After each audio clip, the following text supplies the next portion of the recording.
In 1975, baseball cards did something no one expected, and depending on who you ask, it was either genius or a disaster. TOPPS rolled the dice. Neon borders, cartoon fonts, two-tone explosions, and the wild part? They had no idea if kids would love it or if the whole thing would backfire. And buried inside those loud little rectangles was a secret that wouldn't be discovered for years. The world was changing, and TOPPS didn't just follow the 70s, they cranked it to 11. For decades, baseball cards stayed safe. Tan, gray, maybe if they were feeling bold, black. Then 1975 blew the doors off. Pink and yellow, purple and red, a design that looked less like baseball and more like something you'd find next to a pack of Pop Rocks. Collectors were split. Some embraced the bold nude look, others found it jarring. Words like busy and overdone floated around the hobby.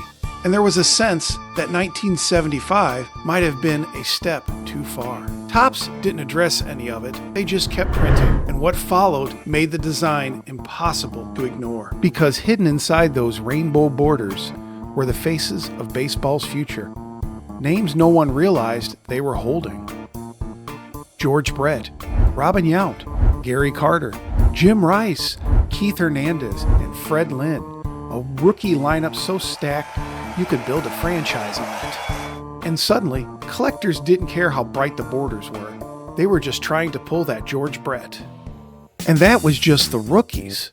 The veterans were a masterclass. Aaron, Ryan, Jackson, Schmidt. The 1975 wasn't a set, it was a roster.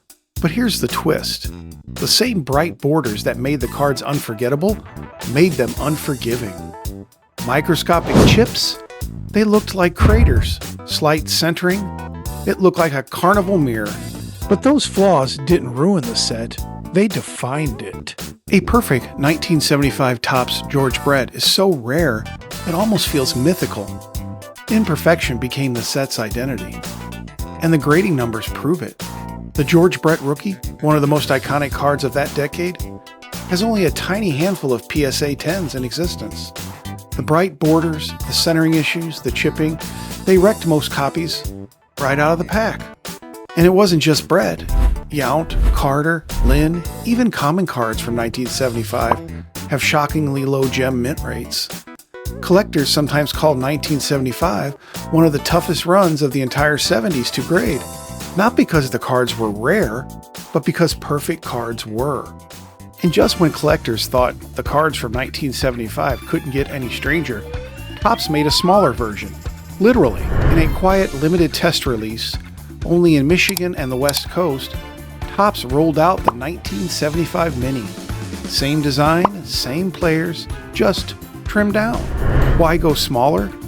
The mid-70s recession hit hard, prices were rising, and TOPPS experimented with a card that was cheaper to produce and easier on kids' and parents' wallets. Collectors were split. Some loved the novelty, others refused to buy them at all. But today, just like the base set, the minis became part of the 1975 legend, a tiny experiment from a year when TOPPS tried everything. Bold design, a risky rookie class, a miniature version no one expected. 1975 wasn't a normal year for baseball cards. It was a snapshot of a country changing in real time. You see, 1975 TOPPS didn't try to look classic, it tried to look current.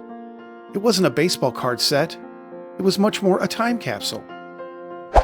The borders matched cereal boxes, concert posters, lunch boxes. The world looked like this, and TOPPS knew it. Whether you hated it or loved it, 1975 TOPPS captured the decade better than any card set before it. Maybe TOPPS didn't intend to make a masterpiece. Maybe they were just chasing the moment and let the decade do the painting. But sometimes, the boldest risks become the most unforgettable. And 50 years later, 1975 TOPPS still glows. Hey, if you enjoy this journey through 1975, you'll love my deep dive into the black border masterpiece, 1971 TOPPS. And if you want more stories like this, more history, more nostalgia, more moments that go beyond the cardboard, Make sure to like, subscribe, and join me for the next chapter. We're just getting started.